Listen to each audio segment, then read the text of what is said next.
Yes, so You're on mute. It's Colin, everybody, and I'm with Jose, and you're watching Talking Ball. Thanks for joining us today. As usual, we are very happy to see you guys. Very happy that you decided to join us after what I think was a great performance yesterday. I'm joined with, again, my co-host, Jose. How's it going, Jose? How are you doing today, buddy? Yeah, I'm all good, mate. I'm all good. Good deal. Good deal. Yeah. First of all, can you hear me okay? I certainly can. Lovely. Hey, I just wanted to tell everybody out there, our channel's been monetized, and the link to join to become a member of La Familia has been into the chat. We'll be talking about that a bit more throughout the show. And the link to join. It's been a great time to be a Spurs fan. I think personally, like I said yesterday, was a wonderful day for me. Hopefully, Jose, it was the same for you. We've got some wonderful stuff for the viewers today, and I hope you're ready, man. I hope you're ready. You want to just jump into it? Yeah, we'll go whenever you're ready. We've got no one in the chat at the moment, so yeah, we can just go for it. Let's do it. Okay, so the first thing I wanted to do, I'm calling it quick fire player ratings. And so we're just going to go through it quick. I'm going to give you, the player. Give me your rating for them for the match, if you don't mind. And everybody in the chat, I see we've got 5 people watching. Big up to all 5 of you. You guys are great people. Please, if you feel the need or you feel if you would like, please join in giving us your player ratings. But the first player that we're going to start with, obviously, is one Vicario, sir. 7. Did everything he needed to do. Wasn't at fault for both goals. His distribution and everything he did was on point. So for me, he gets a 7. Boom. Awesome. Easy enough. Okay, and then we'll start and we'll go from left to right. Destiny Udogi. 7 again from me. I thought he played well. Picked up the yellow. Stupidly went down in the box. You could call it a semi-dive in the second half. We went down in the box. Player never touched him. Was nowhere near him. But yeah, he had a steady game. 7 from me. Boom. Okay. Rue. And then after that, we've got Mickey Van de Ven coming back from injury. What would you rate that boy? 6.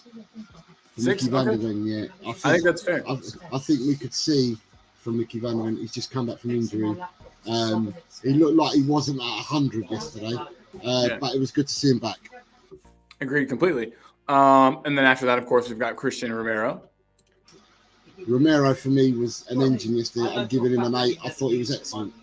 Definitely. I fully agree. We'll talk about that more later. I want to talk more about the defense as a whole. But Pedro Porro?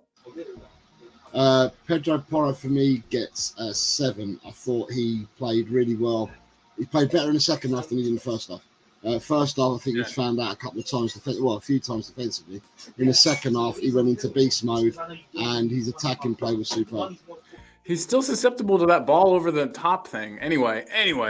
So Pedro Porro, and then we've got Pierre-Emile Højbjerg next. Ellie's favorite player. 6. Out of possession, I thought he was excellent. In possession, awful. He gave the ball away for the second goal. It was his breakdown. He gave the ball away on 4 occasions I saw yesterday, and he stumbled twice when no one was near him. It looked like he'd been shot with the imaginary sniper in the crowd, or the bow and arrow. Yeah, absolutely. So Højbjerg, that's him. So then we get to your man Rodrigo Bentancur. Your Bentancur for me gets the 9. Pure champagne and gravy. The man is white gravy, brown gravy, whatever gravy you like. He is gravy. Stop. If you're on this side of the pond, it's brown gravy. Your side of the pond, white gravy. He was absolutely immense. He took his goal absolutely brilliantly, and he makes everything so easy. And he is still nowhere near match fitness. He's still to step up. He was playing, if you like, second gear, and even then.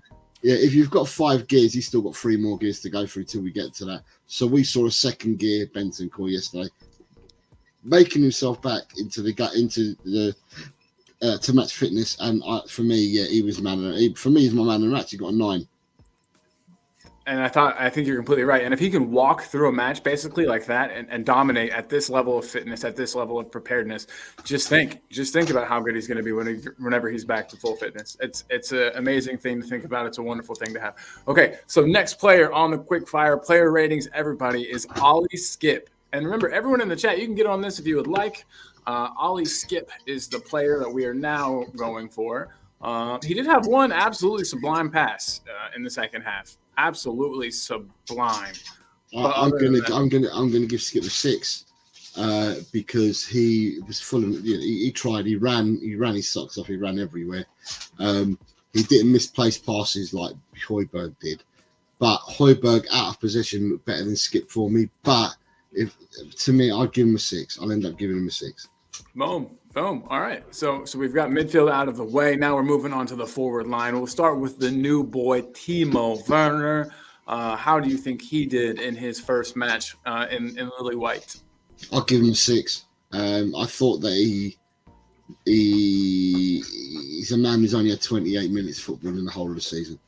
I can't give him any higher than a 6, but I will say that once he's fit,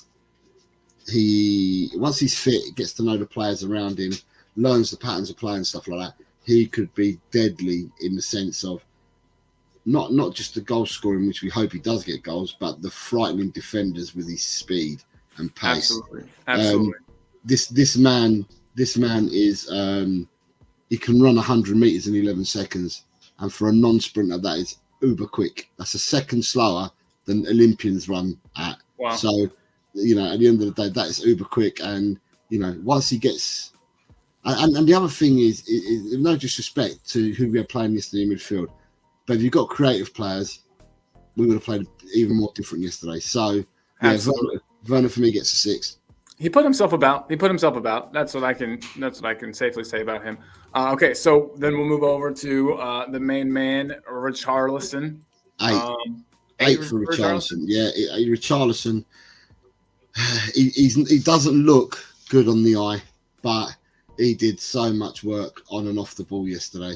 You said in the past that Postecoglou's strikers are kind of like a sacrificial lamb. Yeah. And he kind of I did see that yesterday. I was watching kind of for that, and it does seem like that Richarlison's playing that role. He's doing, like you said, all the work off and on the ball.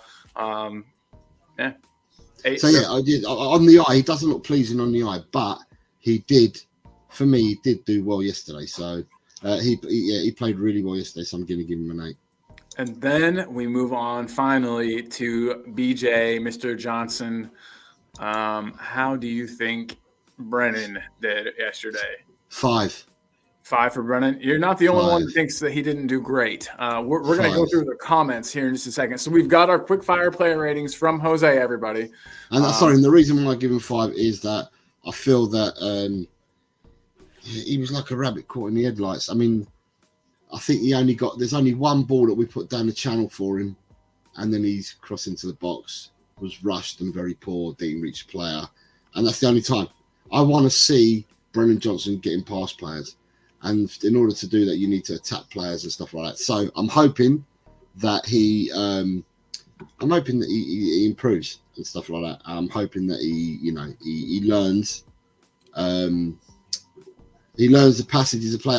He's another one. He's new. He's just come to the club. All right, he's got Premiership experience. We know this already. He's got Premiership experience, but it's a new team, new style of football.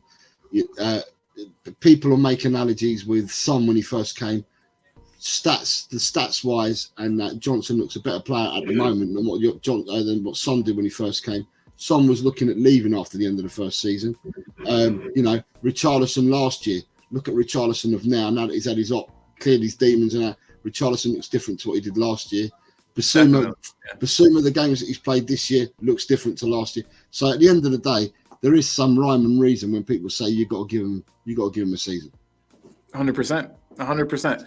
I think Brendan Johnson's going to surprise everybody. We're as a fan base pretty quick to write people off. I think it's natural. You think, oh, we've seen them. I don't know. There's always more to come. Players improve. They're professional athletes. They've reached this level for a reason. We need to give them time. And yeah, I agree. I agree on that 100%. We've got some people in the chat, Jose. We've got some friends. Some friends have joined us. And so I want to go ahead and say what's up to everybody in the chat. First of all, look who's here. Talking Beer. What's up, dude? Big up Talking Beer. And look what he said. He said, like both channels and sub to both. You know he already did. So Talking Beer, big up to you, my man. Always supporting the channel, always being there. Big love to you, my guy. Daniel E is in the house. Daniel, what is up, my man? Hope you are doing well today. He says, I'll be honest, I'm disappointed. I look at this as 2 points dropped. With how poor United looked, they were there for the taking, mate. Yeah. That's a good point, man. We'll get back to that. We'll circle back.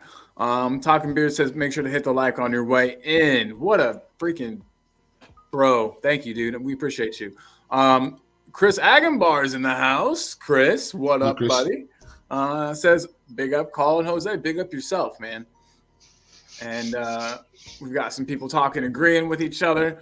Yes, Daniel E says our worst player was Johnson, and that is exactly what you said. Skip was ill and played better, so hopefully he will be ill more often. I like that. Big up all. So the sheriff is in the house. What's up, Sheriff? Mark Cousins, everybody, in the house. And Ben Kaufman with maybe the most sensible comment I've ever seen in my whole life. Give Bentancur a new contract now. And finally, Johnson saying Daniel E saying we can't. Why can't Johnson look and cross? Why does he just put in these aimless crosses into the box? That is frustrating. It is frustrating. But yeah, so that covers everybody in the chat. Everybody in the chat, please feel free to get involved in any of the questions, any of the talking points that we have during the show. And as always, we'll get we'll get your info up and we'll get your thoughts up there. Talking Beer real quick has his quick fire ratings. He gives Skip a 6, Bentancur an 8, Højbjerg a 4, Werner a 6, Richie 8, BJ 6, Poro 8.5, Udagi 7, Van der Ven 7, Romero 8, and Vic 7. Subs didn't impact enough to rate. I'd have to watch it again, says Talking Beer. Boom. Yeah. Some of those are pretty. I mean, I don't want to say harsh, but yeah, you're definitely not taking it easy on the guys, and I like that. I respect that. So we all know, we got a point at Old Trafford. That's a great thing. In the past, getting a point at Old Trafford would have been, cause for celebration and running around. But now, with the ball we're playing, we expect to win. We expect to, we expect to beat these guys. But taking a tiny step back, I just wanted to ask you, Jose, and I know we talked about it a bit, but Timo Werner, first impressions. We talked about him a bit, but do you think?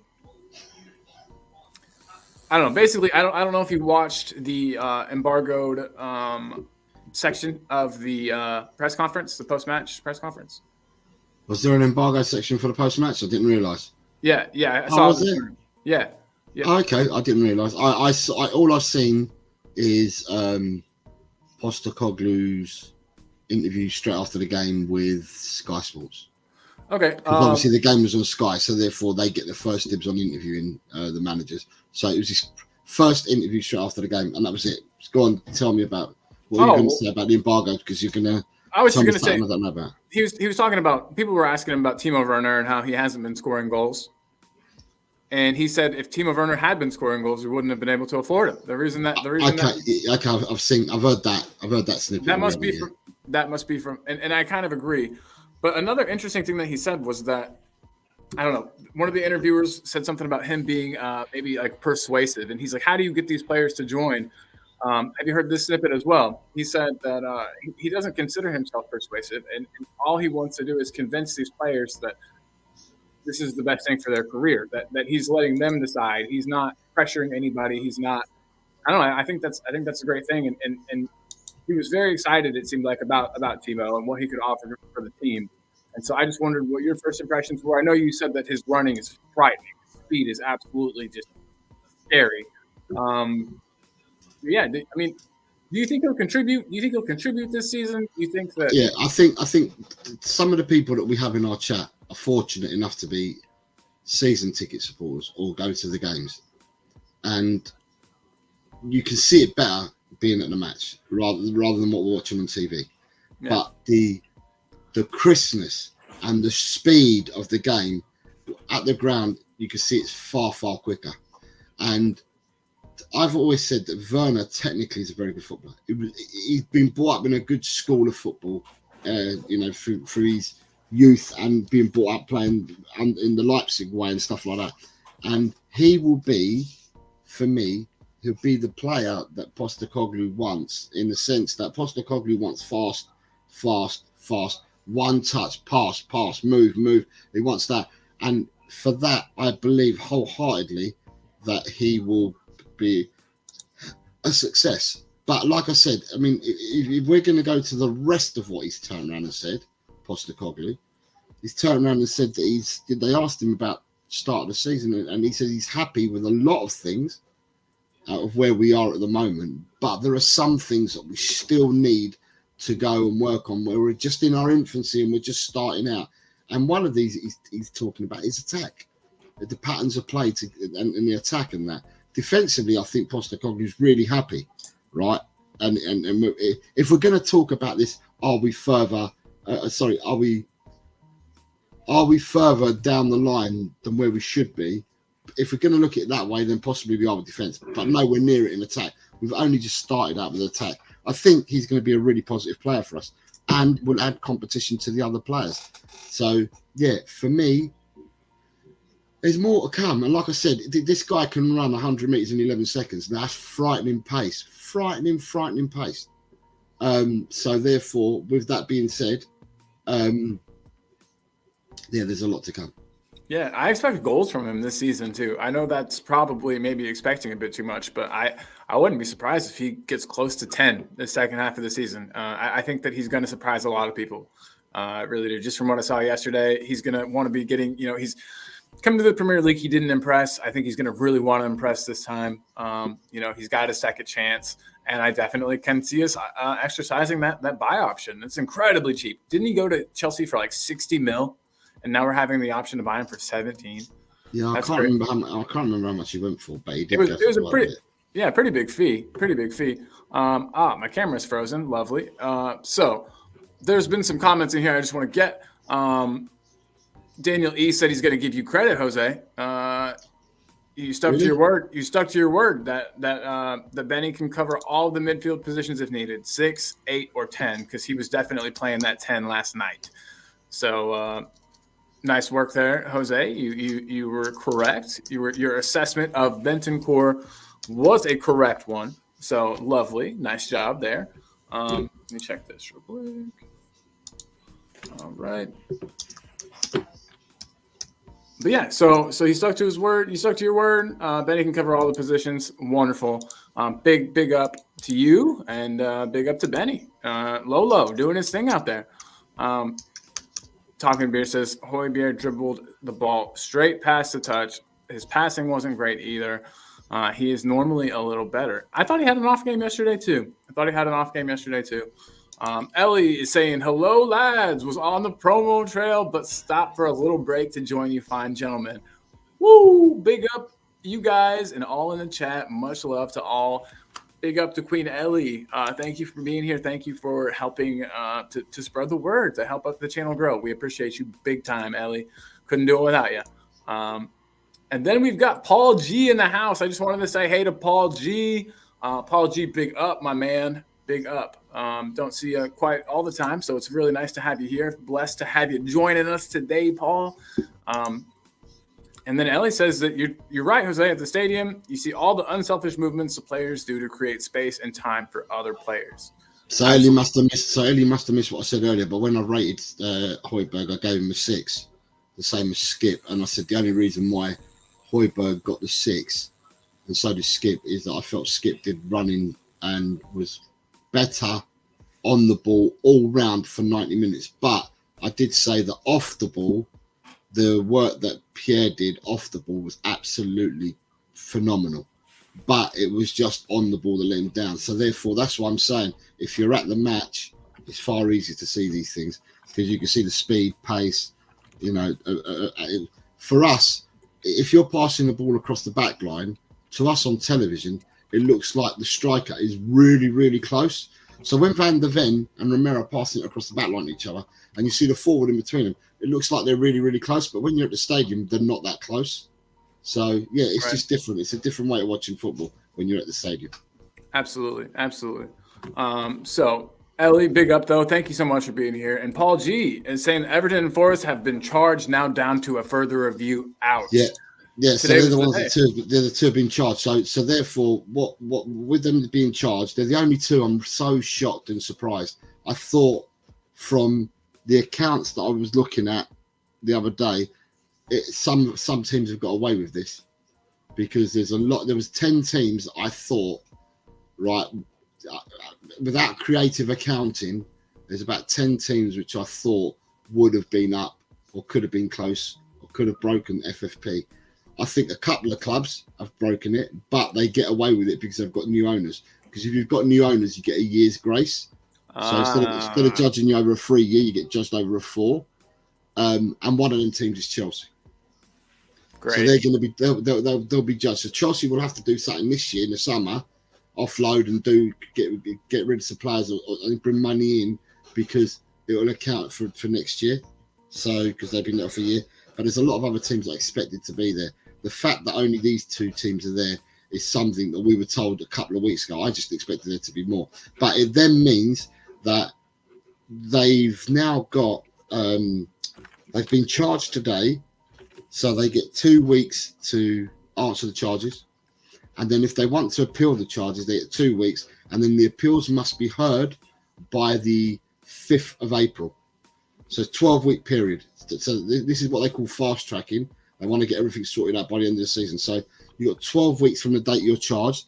So they've got 2 weeks from today to get their appeal in, and has to be heard before the 5th of April. And once it's heard then, or you've got it in then, a decision is then taken on the 12th of May, 5th of May, 12th of May. And then the decision needs to come out within a week. Right, and the league finishes on the 19th of May, but they must decide the penalties, and the final version of that penalty has to be in by the 24th of May. So therefore, if clubs are involved in European spots or relegation spots, then we know definitely who's going down, because there's a meeting that takes place with the 3 clubs that come up. Now, if these 2 teams have been charged, and let's say they've both been given 6 points penalty, both of them, that puts Forest and Everton in the relegation zone. Yeah. Sorry, lost my voice for a second. But yeah, absolutely. But then also what it does, it means that you can then look at buying, they have to sell off assets. And the quickest way to make their assets is selling off homegrown players.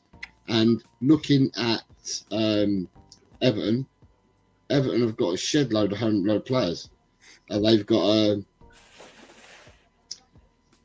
Jermaine Ali, Ryan Astley, Dominic Calvert-Lewin, Francis Creelin, James Garner, who plays in their first team,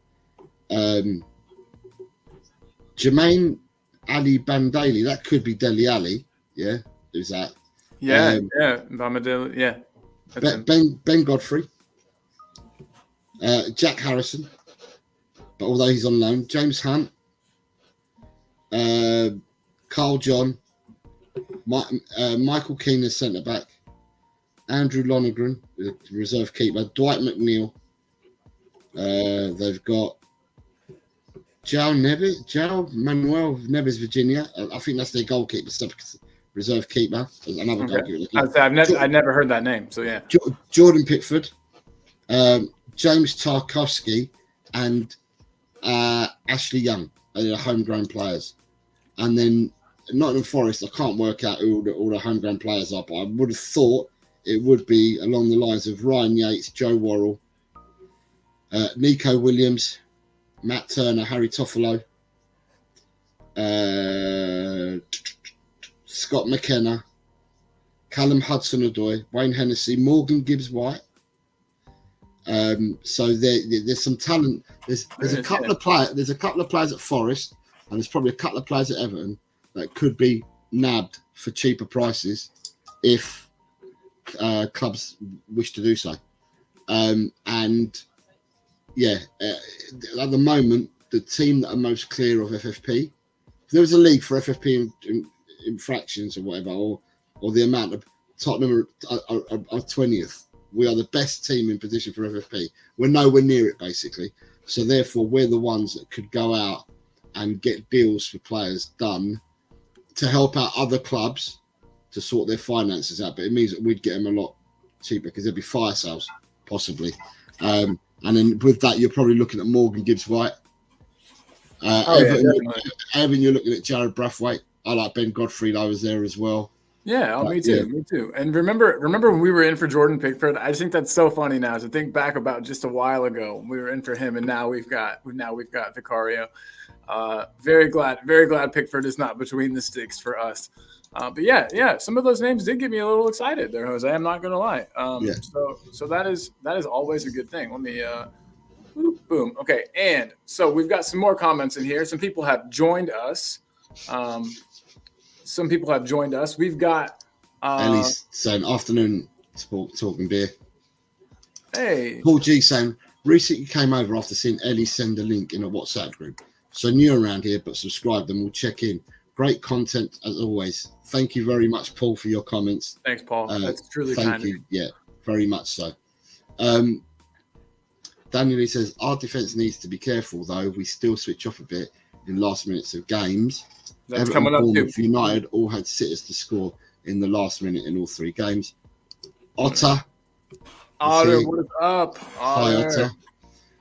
Ellie on the defence. I counted 30. It doesn't matter what I say, and I wasn't being negative. I really wasn't being negative. No. But Ellie says I counted 30 good passes by Højbjerg, 5 key passes, but I give him a 6-2. Okay, has he done one dribble, beat 2 men, then got caught out, and then he did tread on the ball and fell, Jose. He was good off the ball. Yeah, and okay, he was. And I said he was. I said off the ball, he put in a lot of work. Pierre kept the ball ticking over quite well. Only did one bad pass out of 30. Daniel Lee saying if Everton get another deduction, they're down. Yes, I think you're 100% right. He's confirming that. Yes, that was Delhi. And then they'll be lucky to get a packet of crisps and 25 pence for Delhi. And then you've got Tottenham. What kind of crisps? That's the important question. But Mom, what is up? How's work? How are you? How's your day? Hope you're great. Good hanging out with you yesterday and watching the match. I had a little watch party for the match, just for anybody that wants to know. Myself, my mom, Beth, my wife, my friend Nick, and Cosmic Sean, who's usually in the chat. They were all over at my house. We watched the match. It was a great time. I haven't seen Sean in the chat yet, but he'll be here. Right, I'm just checking. Right, if they were to apply the 6 points deductions right now, yep, Sheffield United would be bottom of the league. Remain bottom of the league on 9. Yeah. Mm-hmm. Everton would be second bottom on 11. Yeah. Third bottom on 14 would be Nottingham Forest. Then it would be Luton Town on 16. Brentford on sorry. No. Sheffield United would be on 9. Everton would be 11. Burnley would be 12. Forest would then be 14. Luton would be 16, and then Brentford would be 19 on them points respectively. Well, yeah, I think that Daniel's right. I think that Stay Humble's in the house, but I think Daniel's right. They are going down. I think it's that deduction. But Stay Humble, big up, man. Spurs will be the only top 6 team that will be able to spend big in the summer. It's amazing though. But that's true. It was what I was saying earlier, Stay Humble. But when you look at Everton, if they get 6 points more, they're on 11 points. 11 points would put them second from bottom, right? But they would only be 3 points away from safety. They'd be on 11. They'd only be 3 points away from safety because 4th from bottom would be Nottingham Forest on 14 points. So it's crazy to say that Everton end up with a total deduction of 16 points this year. Everton, I don't think at the moment the way they're playing, they wouldn't be. I still don't think they'd be relegated. It's amazing because Everton have had 10 points deducted already. So on 6, Everton are currently on 17. They've already had 10 points deducted. Otherwise, they'd be on 27 points, so they'd be comfortably in 12th place.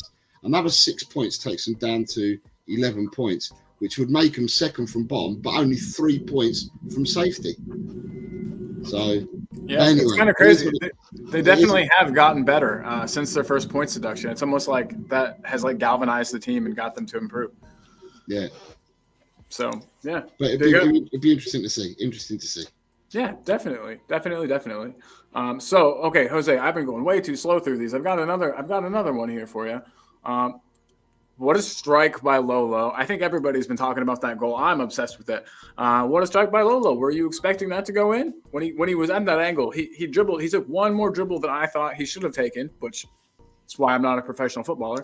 And he smashed it in. Were you expecting that to go in? Or were you a bit surprised by the angle and the acuteness and the shot? Did you see the way, if you look at, right, so when the ball got laid into him from Werner, he was running at pace, told Werner where he wanted it, right? He's pointing. So he's picked up the ball. He's picked it up with his right foot. Defender's right in front of him. So he's picked up with his right foot, moved the ball to his left, and then taken another touch out to even more towards his left to give him the angle, and then struck it. But he struck it with his instep, not with his laces. Had it gone with his laces, that would have gone either near post or closer to the keeper, right? But the fact that he hit it with his instep meant it went across. Yeah, it went across the keeper. Yeah. So I mean, it's beautiful. Let's be honest, right? Taking the ball on the right and then with your right foot at pace, and then taking it onto your left and then hitting it with your left in, it's world class. It's absolutely brilliant. He is what I've been saying all along. Just got to give the man a chance to breathe, in the sense that let him come back from his injuries. Let him be 100. He's not 100 yet. Let him be 100. And when you see this man at 100, then you'll see what I've been raving about and what I've been talking about. We've seen it. We see it already, Jose. We see it already. But we've seen it in snatches. I'm talking about taking the hold of a game by the scruff of its neck and just orchestrating it for the whole 90 minutes. He hasn't done that yet because he's been injured, but wait till he does. I mean, the nearest we got to it, yes, he played really well yesterday, but against Villa until Cash took him out, how magnificent was he? That was the conductor at his best. It was Dembele-esque. I mean, different ways of accomplishing things, but he was progressing the ball from defense to attack so well. He was moving the ball. He was so hard to get the ball off of. That's why Cash had to resort to that awful tackle. Whoa, nice face. That's why Cash had to resort to that awful tackle to get him to get the ball off of him.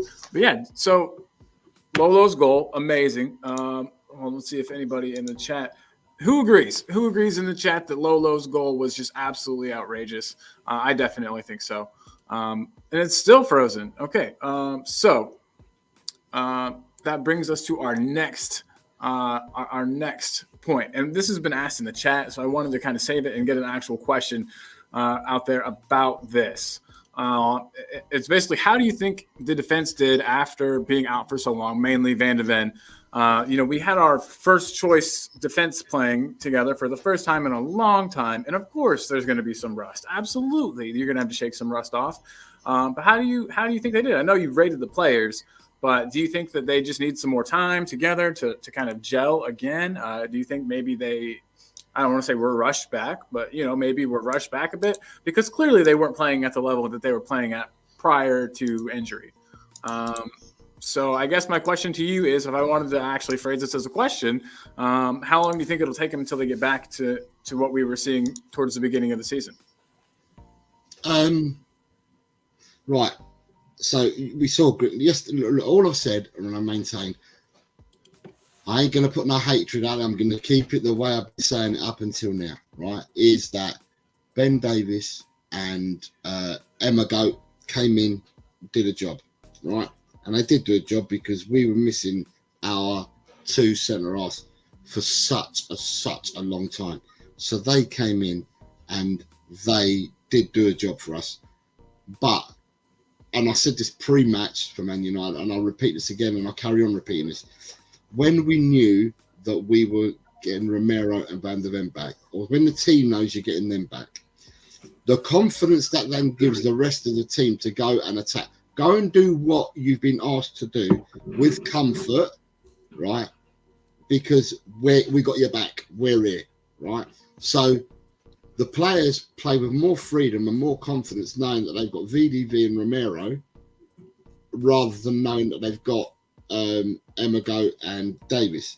And the only reason why is because they're not really centre halves, are they? And they're not really made for the system, but they did well. But there's more confidence within the team when them two are back. Even a Dragusin. There'll be lots of confidence in Dragusin pretty soon as well. Once he starts getting up and running in training and that, starts learning the patterns of play and that. I mean, it's hard to say because all these players are professionals. So that means they've been playing football for many, many a year. So they were novices when they first started out. They were children. They've grown through the ranks and they've reached professional status, and they're now first-team footballers. But even saying that, each player and each team plays differently. There's something of you is going to be asked that's going to be different to do at every club that you go to. You're going to be asked to do different things and learn their patterns of play. And it's wait. All I've got to say is wait till they know each other's patterns of play. Now, what we could see that was evident yesterday is that we looked. Okay, so let's put it in perspective. 2 centre-halves returning from injury, haven't played for however long together, coming back from injury. We had 2 midfielders that stepped in Skippy and Højbjerg, yeah? And Werner, who's only played 28 minutes, yeah? Yep, correct. And with all that being said, we looked far more progressive and we looked far more organised and we looked like we had patterns of play far better than Man United. And Man United have been together for a hell of a lot longer, didn't have the amount of injuries that we had. Does that answer it? Would that answer it for you? That's a beautiful answer. Yes, absolutely, absolutely. And that kind of gets us to some of the comments here. I want to say, Stay Humble agrees with you, Jose, that Lolo is a Rolls Royce. Stay Humble, I completely agree. We've got quite a player. I'm really glad that he's playing in a 3-man midfield now. I think that kind of plays to his strengths and allows him to do more of his own thing without having to, do the job with 2 people. Paul G saying, hey to Julie, that's my mom. Yeah, super goal and super player, 100%. Talking beer, the assist from Timo and the goal from Bentancur were better than anything United did yesterday. 100% agree. United didn't impress me. And like Daniel said, the points were there for the taking. So it is frustrating in a sense, but I'm glad that we at least got the point. A point for us is also keeping them from, getting the other 2 points clearly, obviously. But I mean, it's a good thing. It's a good thing for where we are on the table. So yeah, wonderful. Ellie said, I have to defend PR. I'm his PR lady, but contrary to popular belief, I'm not his lover. LOL. We'll see. I don't know for sure about that. Stay Humble says Romero passed from the back to set up the goal for Bentancur was a different class. Totally agree. Stay Humble, you're awesome, man. You see things. I appreciate you. On the topic of the defenders, Mom says that they warmed up nicely. They both impressed her, and then Ellie said that basically agreeing that Lolo is different gravy. And then she said Skippy was a big surprise for her, and so I said, "Wait, you thought Skippy was good?" And she said, Skippy was better than usual, in my opinion. I know he played that one awesome pass where the ball kind of sat up for him and he hit it and it had some wicked spin on it. It was like a crossfield pass from our right to the left. I don't know. It was really nice. But Stay humble. Hold on to that because I think Colin's got a question to ask about something along these lines. So I'm sure we'll bring this up and he'll answer this soon. You got it. You know it. So this kind of brings us to the point in the show where we try to have a little fun, break the show up a little bit, and it's game show time, everybody. Keeper West Ham, the internet's favorite game show. Jose, are you ready to play, my man? Can I ask a question? Yeah, of course. Is it the one that I've set up? Yeah, so I'm gonna play. Okay, I just want to get it So started. you're the one that's playing. If I've set it up, then you're the one that's playing. I have one that I've set up that you've never. I don't know if you've ever seen. So if we get through it quick, maybe we can do both. Right. All I've got to say is the one that I've set up. It's controversial. Just don't shoot me.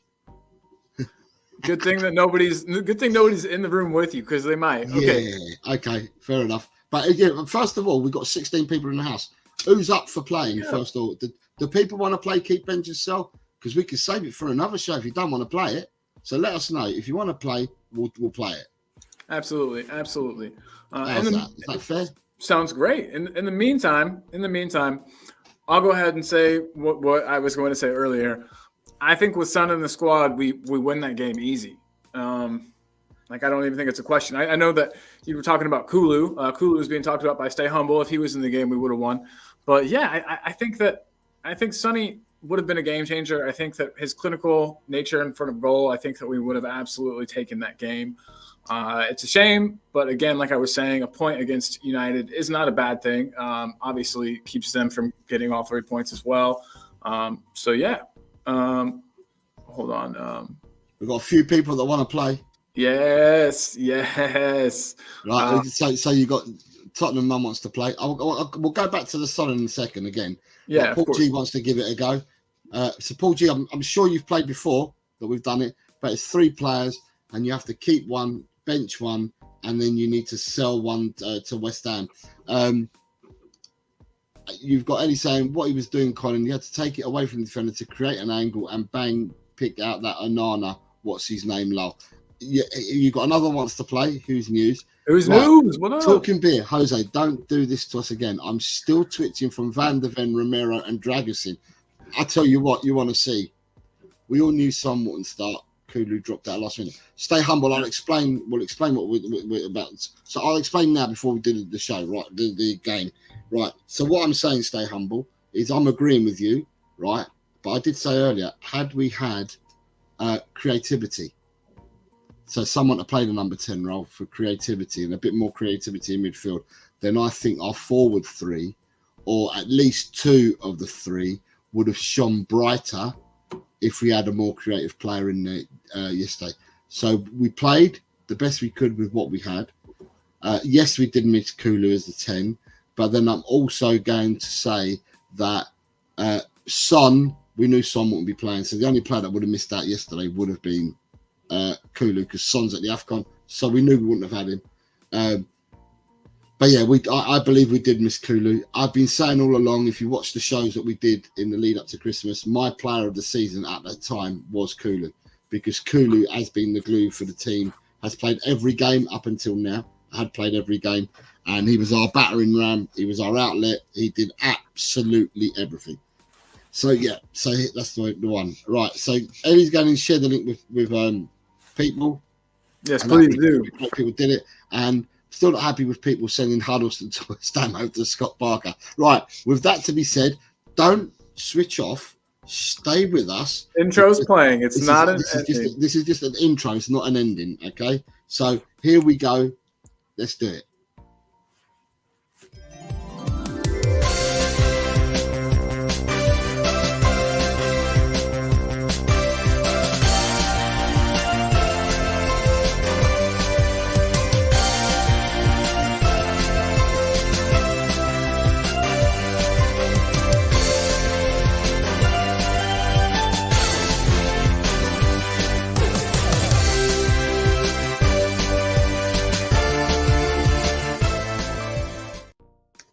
Hello, everyone. It is time for the internet's favorite Tottenham game show, Keep or West Ham.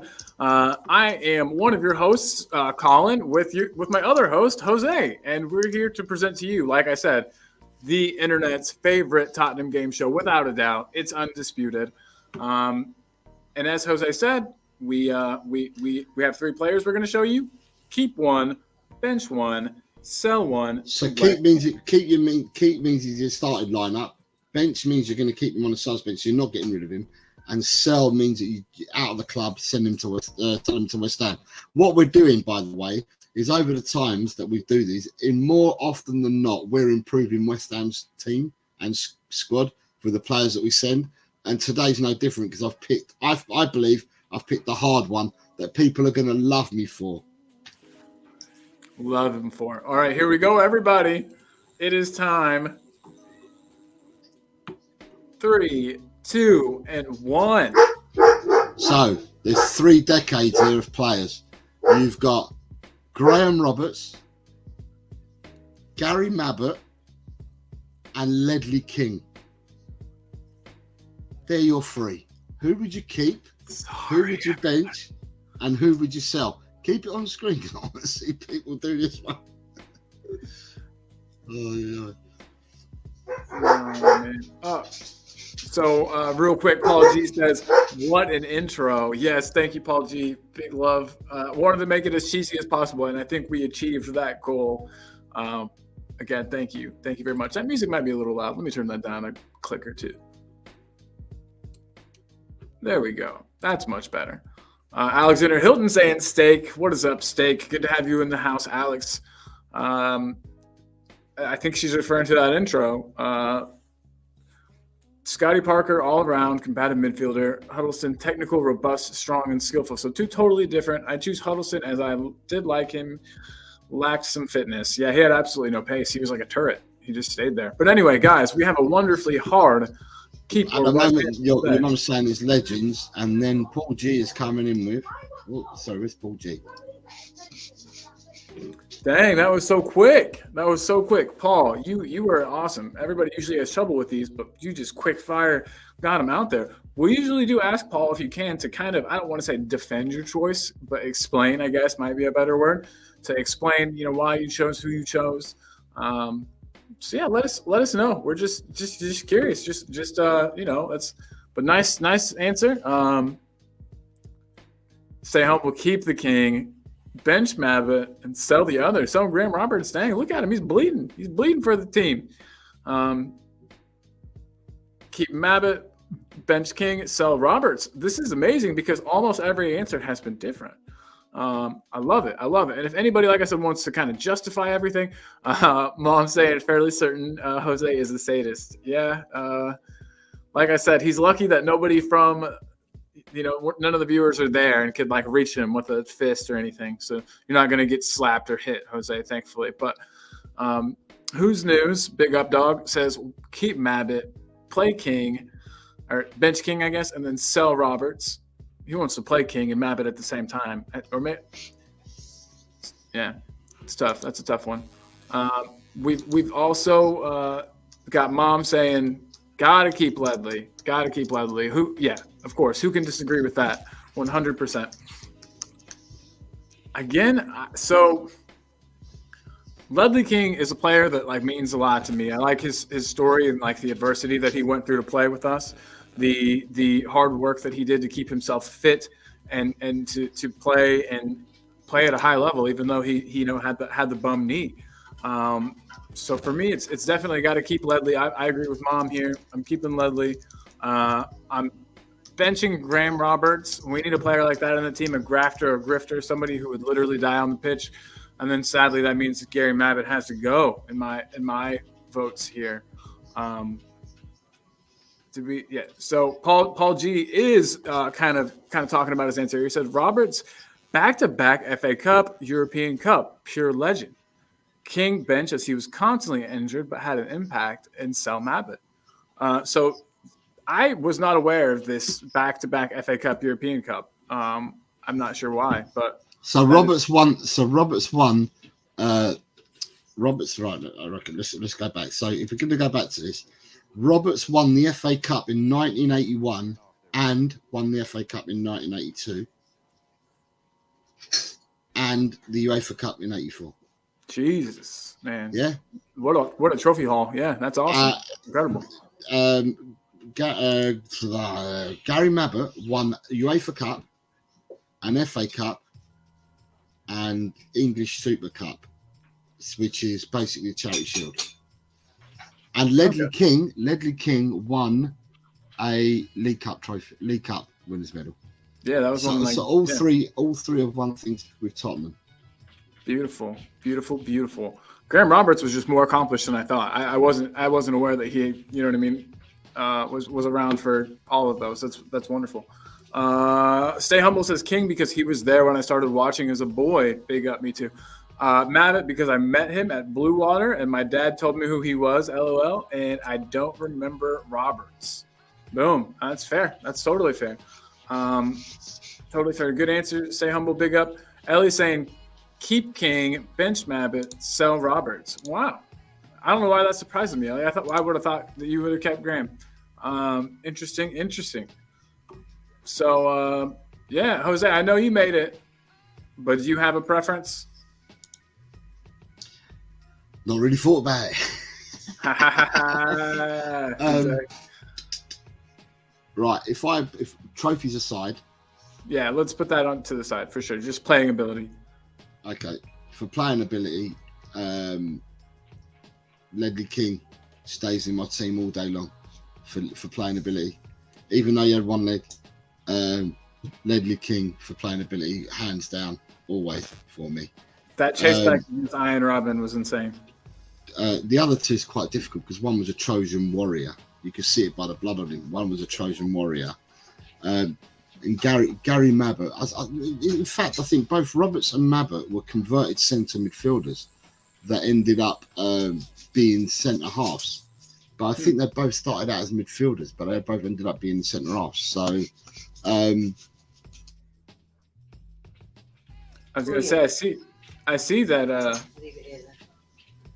I see Mabbott's got the captain's armband on too. So that is. But Roberts, when Perryman was ruled out for the UEFA Cup final, I think it's Perryman.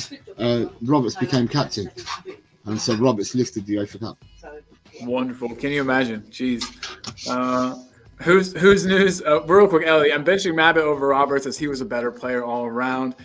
Who's news says Roberts was good for a knee-high challenge.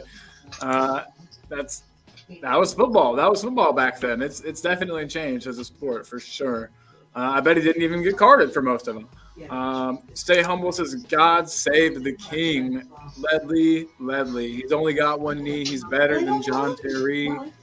And then Ellie said they were both midfielders, first of all. So you were right, Jose. They both were converted midfielders that ended up being center backs. Interesting stuff here. Great answers from everyone. We have, I think, Jose, thumbs up me if we got time for a really quick one that I made. Save it? Yeah, there we go. Awesome. I got the thumbs up, everybody. I got the thumbs up. Okay, so I haven't seen this second one, so you might as well play the intro music for it. That means I'm going to have to answer it, innit? If I haven't seen it. There we go. Sir. Yes, sir. Here we go, everyone. All right.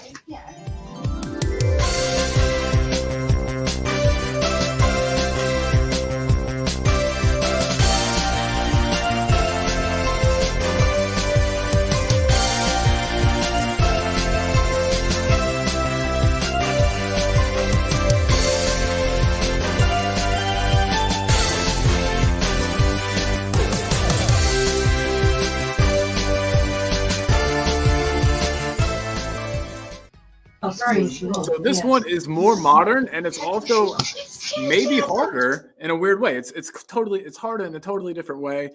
Here we go, everybody. We've got Richie, we've got Werner, and we've got Menor Solomon. All players that we've got that have the ability to play striker, but also play out wide. All players that are in the team now, or easy peasy. Easy peasy. Yeah. All right, let's hear it. So Solomon's going to West Ham. End of. See you, Menor. It was nice to have you. I don't think Solomon has a ceiling. I've not seen anything of Solomon that I want to, that excites me at all at the moment. Werner can play in Solomon's position, and I think would be a better fit for us. So if I had to keep one, I'm playing on form now. Form alone at the moment. Richie, I'm keeping on form alone at the moment. Werner's just come in, but I believe that he can play and he's more versatile, can play across the front three. So I'm benching him. Solomon, seen nothing of him as yet. And what I did see of him, I don't know what people were raving about. But I'm gonna give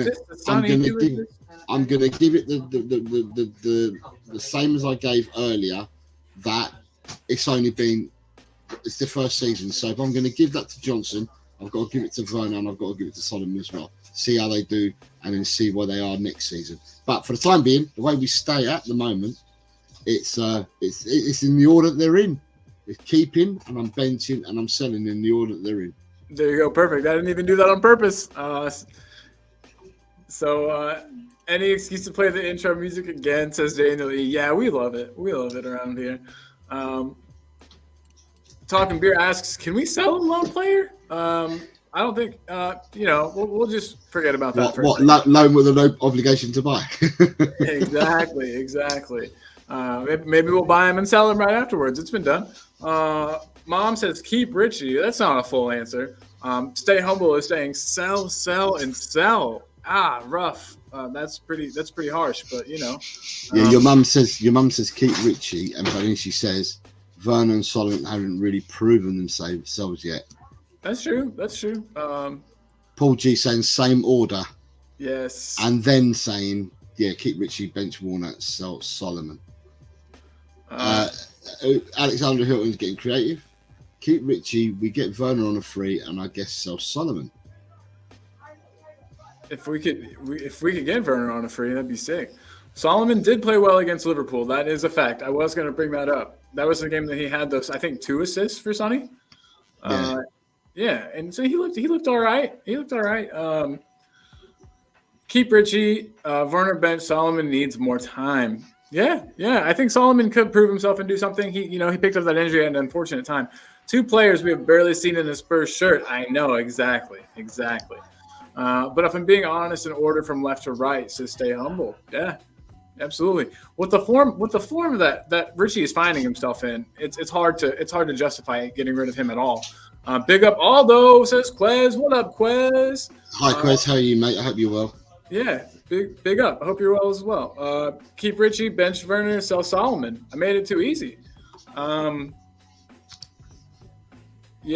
Left to right, says Talking Beer. My hands are up. You guys can't see him. I did a bad job on this one. Julie's saying, I love it. But she finds it squeegee. I guess embarrassing. She'll give you your education lesson after, I think. Exactly. She usually does. Sell them all that made me laugh. This is Ellie. Yep. We got some jokesters in here. Talking Beer says we need to upgrade the attacking options badly.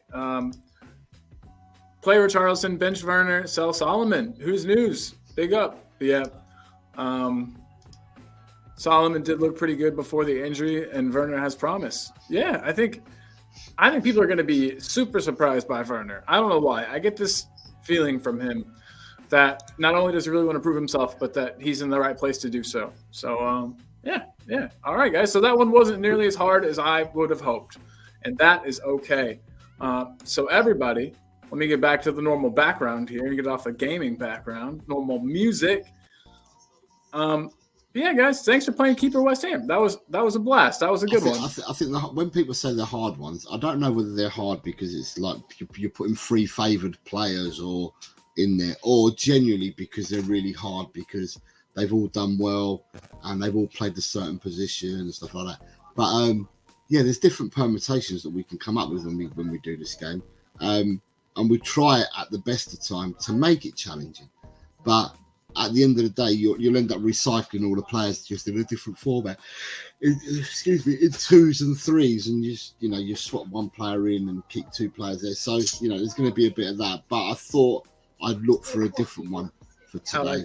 Bringing them 3. Yours was great. Yeah. No, that was definitely a good one.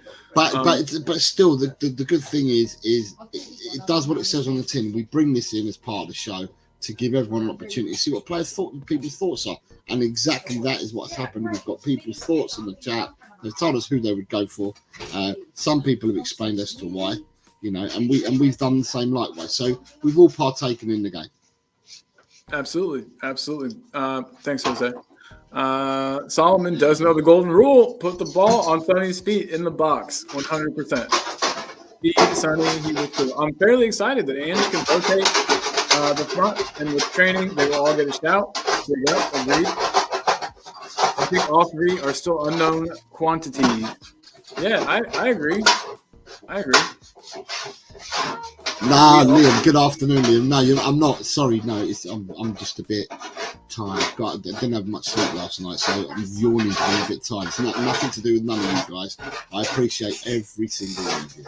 Always appreciate you guys, and I appreciate you, Jose, for being here while you're sleepy, after work and everything. Thank you, my man. Talking Beer says, is someone sawing metal? Nope. No metal being sawn. I don't see any sparks. I think there will be sparks involved if that was the case. No sparks. That was the noise that was coming from my kitchen. But yeah, it's been done now. Who's got the builders in is what Humble's saying. Look. Oh man, look at that. Love it. Love it. Love it. Let me get rid of that banner. So I have another. So we talked, we got through most of my questions. It's been about an hour. We're doing great on time. One thing I wanted to just throw out there was that the Spurs women got a win. They got their win with a very late goal. Let's go. I had a chance to. I haven't watched the match back, but I did get a chance to see the winning goal. Beautiful, beautiful strike. So always good to see the Spurs women doing a good job. I don't feel like they get quite enough attention, and so I'm maybe thinking of. I don't know. We should cover them more, Jose. We should cover the Spurs women a little bit more. Just, you know what I mean? At least. Can I say that I think Ellie will correct me if I'm wrong, but I think on the earlier show, I think they might have touched upon this. Nice. On the earlier show. Okay, great. Ash and Ellie.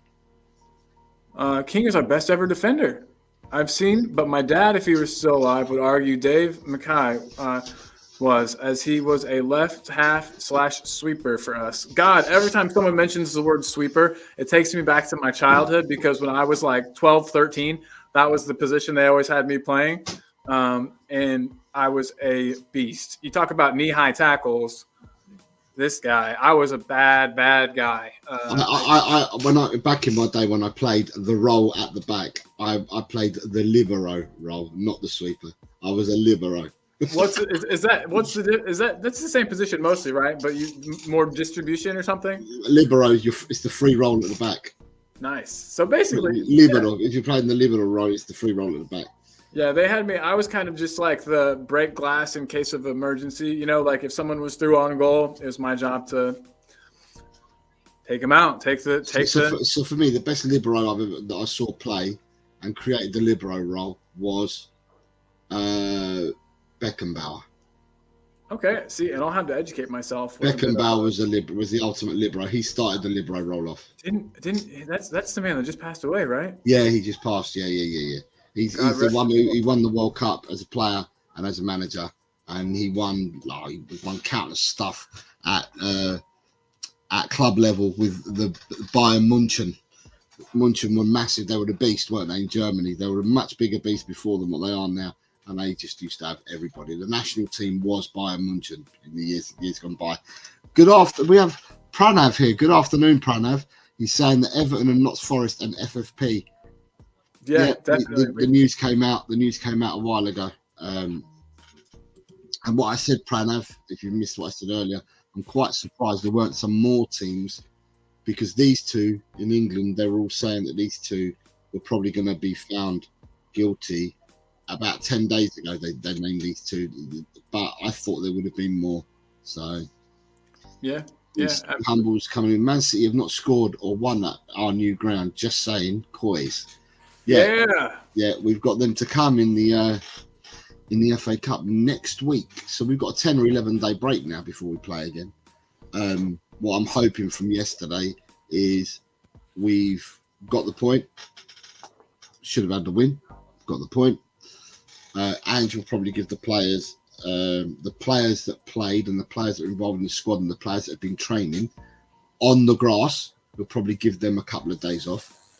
I would have thought that Maddison, Sessegnon, Solomon and players like that wouldn't get the 2 days off. I think that they would be doing more with the physios and stuff like that in order to get them back on the grass for when everyone comes back from their break. So I reckon they may get today and tomorrow off. And then Wednesday, we should have a fully fit squad back on the grass training and getting ready for learning and training and getting ready for the Man City game. Can you imagine having a fully fit Maddison back in the team? Mom's talking about me. I was the same height when I was in 6th grade. That is very true. How old do you have to be at 6th grade? 6th grade? You're like 13. 13 at 6th grade. So you're that height now that you were when you was back then? Yeah. And I'm just right under 6 foot. All right. Very big for his age. I played I played basketball for a while and was a beast until everybody caught up and got tall as well. And I was like, never mind, I'm done with this now. You can't go from downtown when you're not a beast. Exactly. Stay humble. Let's keep it that way. And then you've got to stay humble, saying Fulham, Wolves, Arsenal, City, United. Newcastle, Villa, Chelsea, and more are all on FFP's doorstep. Yeah, this is exactly what I was saying. There's about 10 clubs. So how many of you named? 1, 2, 3, 4, 5, 6, 7, 8. Okay, yeah, there's 8 clubs there, and the 2 that have been found guilty, 10 clubs, and that's what I said earlier on the show. I believe there's around 10 clubs that were there or thereabouts, and through one reason or another, they haven't quite got over the line. I suppose Newcastle, because they had new ownership within the last 3 years, so they probably get 1 year's stay of execution.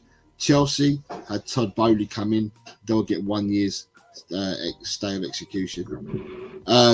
United won't count because what's his name? Ineos guy, Jim Ratcliffe, has only just taken over. So Man United's may kick in next year, their extra year. They're lucking out with that. Wolves were on the doorstep and probably still are on the doorstep, but Wolves sold about 15 players in the summer, including Ruben Neves and people like that. They sold 15 players in the summer because they were going to be found foul of it as well. So, all these teams, the 8 that you've got there, apart from the 2 that have been found guilty, they've got to be very wary for next year. And finally, and maybe we can say, I'm always wary of saying this because I know people are going to get mad, but maybe Daniel Levy isn't doing that bad of a job. Sorry, don't shoot me. Don't shoot me. Don't kill me. Okay. I know that's like does anyone still believe that Cess will be ever contributing players? Julie, I don't even know what's wrong with him, to be honest. I thought that he'd gone down with his sickness. Did you know about the sickness bug in the camp, Colin? I mean, Kulu's sick. I didn't know there was anything going around. There was a bug throughout the whole camp for the whole week. He even turned around and said that Sessegnon and what's his name? Skip and Højbjerg play through sickness. They were pretty bad all week as well. But there was more players. He said the whole squad was down with it. But obviously it's hit Kulu the worst, and that's why Kulu didn't play. Bummer. Like you said, we really could have used Kulu. When I saw the lineup, I was like, oh God, like no creativity. For starters, Alex, is Alex in North America? No, Alex is in the UK. Okay, Alex, just you go on the BBC or go anywhere you want, you'll see it. It's breaking news. It broke about half an hour to 45 minutes ago, so you'll find it anywhere. Ellie's saying, yes, we covered Spurs women, and we also spoke about how the women's game is progressing both on and off the pitch, which is what I thought on the earlier show. They did do that. Thank you for doing that. I got it. Ellie used to do a show on Tottenham Till I Die, the Dermot's channel. She used to do a ladies show there as well. It's awesome. I did a stream with Ellie when she was covering the World Cup. So I think it was I can't remember what game it was, but I came on and I did a stream with Ellie. So Ellie's been covering women's football and been a champion for women's football for years and years and years. Well, as a former women's player herself, she's got a lot, invested in, and she knows a lot. She's very tuned in tune with that. So big up, Ellie. Thank you for doing that. I definitely need to go back and make sure I catch that part because always interested to learn more about the women's team. What they're doing, how they're doing. So thank you, Ellie. Big up. Ellie was saying those basketball players, man, they're taller than tall. At 6 foot, you're mini. And I agreed. But for a while there, up until like 5th or 6th grade, everybody else was like 5 feet tall. So I could just always, nobody could stop me. And my mom says that actually you're 11 in 6th grade. So yeah, I had a growth spurt way early, and I thought I was going to just keep getting taller. I was like, sweet, I'm going to be huge. Never happened. Sessegnon got his feelings hurt by Vicario, I think. I did see that, the Sessegnon kind of getting an earful. That was last match. That wasn't against United. That was obviously that was the match prior. Whoa, Wayne Bonner is in the house. Wayne, what up, my guy? Wayne, if you don't know Wayne, get to know. Just kidding. Don't want to steal Alex's line. But Wayne is a complete and total badass. He's always here, always supporting the channel. Big up, Wayne. On that side, Levy is fine. And now in the transfers, 2 more in will be great. Yeah. So Levy is hoping that all the other clubs get like 30 points deducted. LOL. Yeah, I mean, was that you, Dougie, barking at Garnacho while he was running him down? I didn't hear that. I didn't hear it. I wish. Is this a I don't know if this is in jest with the doggy part of his name. Okay. Yeah, Nice. Yeah. Your doggy, he was one of my. So I had a poll on the channel, and you can find it in the community section if you didn't get your chance to vote yet. But I asked who your man of the match was, and Udoggy was one of the options, and I thought it would be very close. I thought Udoggy might end up snagging it. He had a wonderful game, I thought, but he did not get very many votes. If you did not get your vote in for man of the match, please okay, so currently on the community page, we've got 53 votes so far. I put a comment in there and it came out as talk and ball. It should have been from me. And my comment was, you put 3 players. Where is Romero?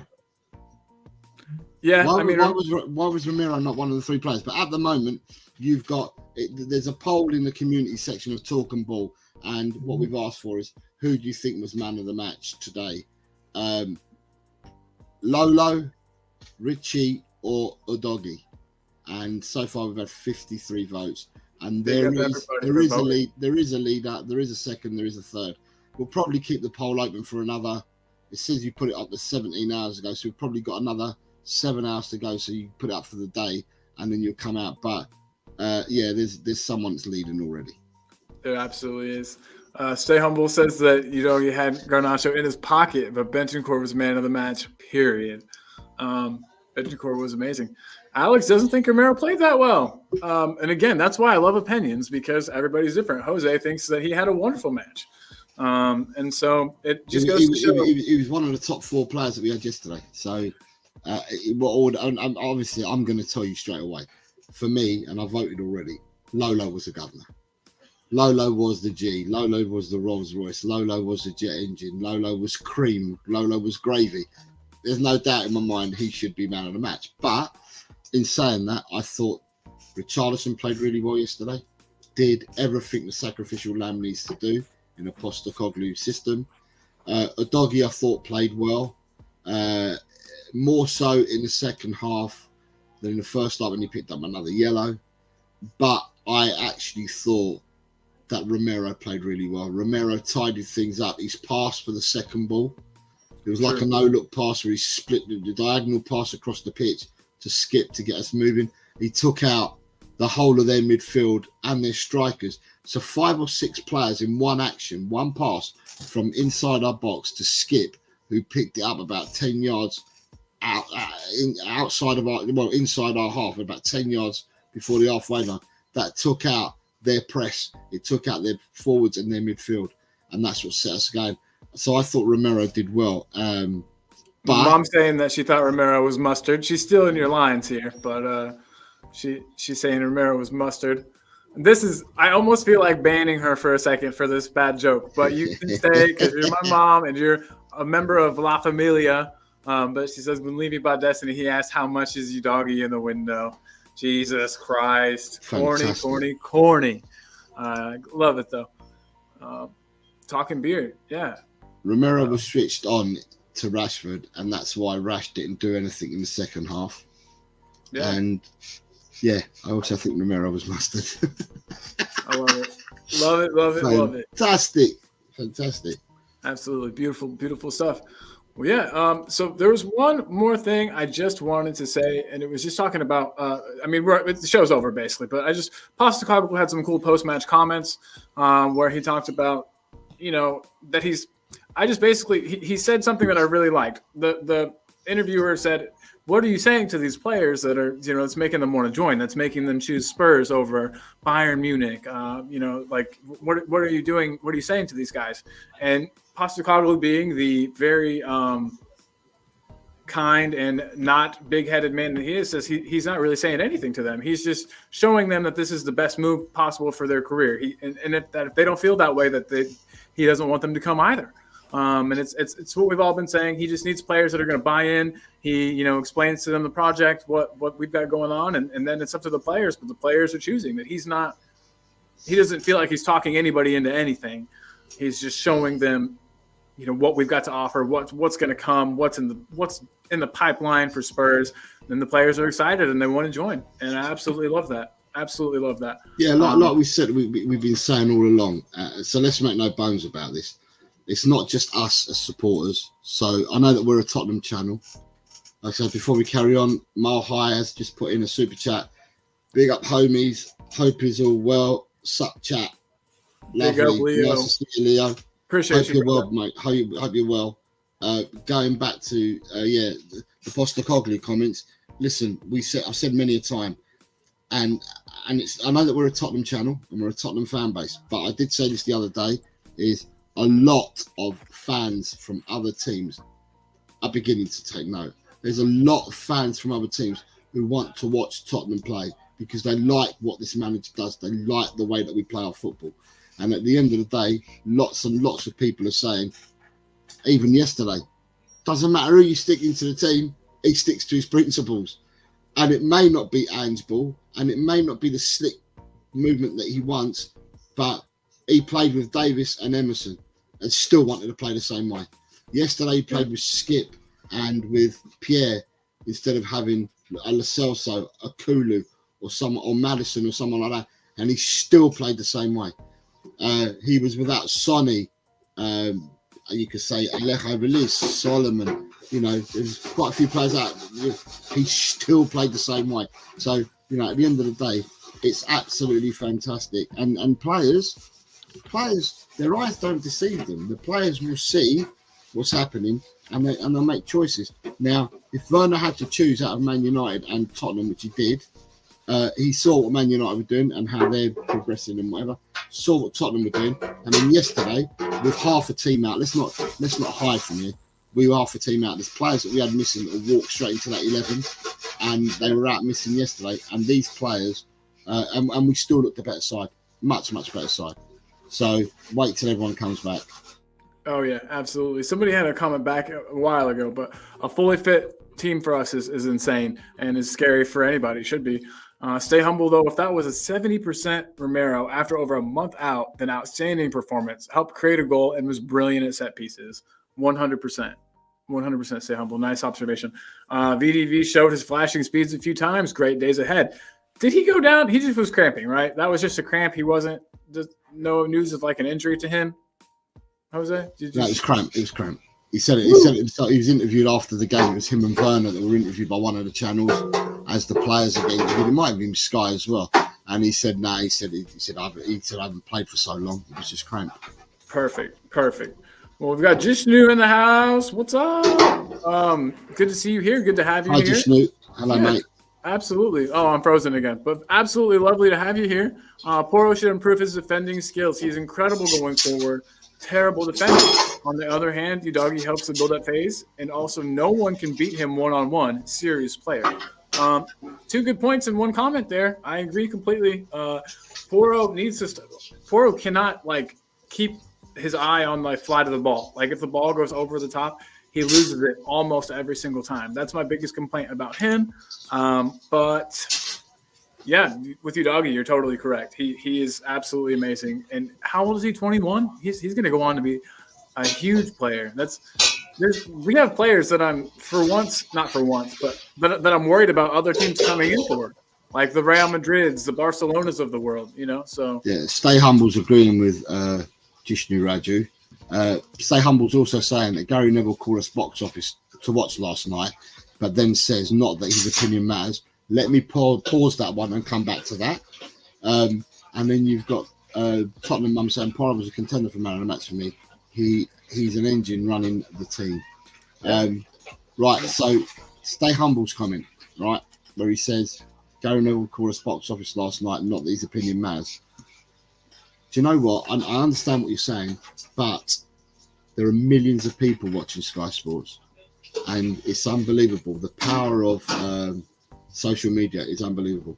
A lot of people don't have a mind of their own, and a lot of people will be followers rather than be leaders.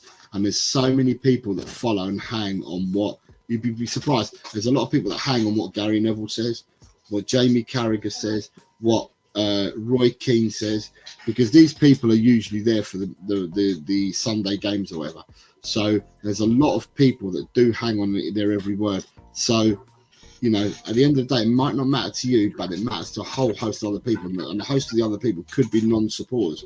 However, what he did say yesterday, Gary Neville, is that if Tottenham stay in the mix till the end of this month, and they get their players back and from injury and the players back from AFCON, he said yesterday that he can't see why Tottenham can't finish second or third in the league. Don't even look at fourth, higher up, second or third, is what he turned around and said. So at the end of the day, that was praise from him. Roy Keane, who probably says it gritting his teeth, gave lavish praise on Tottenham. And the thing is, the things that these people were saying, it's nothing that we don't know as supporters. And any neutral that's going to be honest about the game would turn around and say the same thing. Tottenham are an attractive proposition. Tottenham are the team to watch, because it doesn't matter who plays, they're going to give it a go. And that's what people want to watch. So to me, although I understand exactly what you're saying, stay humble, I believe that a lot of people do follow what these people say. But I also say that with these people, they can see what we can all see. And all they did was voice their opinion about it on national telly, which is good because it gives us more exposure. So absolutely. David Clark is in the house. Hi from Leicester. I have to admit that watching Spurs yesterday got me so worked up for the first time in the 62 years I've supported Spurs. Within 15 minutes, with 15 minutes left, I took my dog for a walk. Oh, were you afraid that we were going to let one in? Was it like that? Let us know, David. It sounds like it, but I'm not sure. I wasn't scared. Poro had a rough go against Rashford, says Talking Beer. Do you agree with that, Jose? I don't really remember him getting beat for pace or anything. But I was watching with people. You don't get to watch the game as closely whenever you've got, family and friends over. But do you think Poro had a rough go against Rashford? Don't you tell him to shut up? Get caught out watching telly. I know. I wish. It's hard. But I was also educating. I was teaching Sean things about the boys, and because he's like I said, a new fan this season. But I mean, Poro's always excellent going forward. We all know that defensively, I don't want to say a liability, but that his offensive skills are definitely better than his defensive skills. I don't remember him getting smoked by Rashford, but it absolutely could have happened. Talking Beer, if you're saying it, I'm sure you saw it. He needs to improve his defending, but I think it'll come. We've already seen him grow leaps and bounds in that department. So I think he'll continue to. He's also a fairly youngin', so fingers crossed that his defensive game continues to grow. I also, Stay Humble's agreeing with you, though. The sheep follow the media, and so that'll be good. Yeah, absolutely, that'll be good for us. And Roy Keane is a Tottenham fan. He said, "I played for United, but Spurs is my club." I have heard that. I didn't know if it was true or if it was some kind of a rumor, but yeah, it's crazy. He's always pretty critical of Spurs. I've never heard that in my life. Yeah, I heard it recently. Let me Google it. Roy Keane, Spurs. And then you've got David Clark saying Rashford spun Poro of the first half. Whilst Colin's looking at, what I will say is that pinned to the chat is the membership link. If anyone would like to become a member of La Familia, then by all means,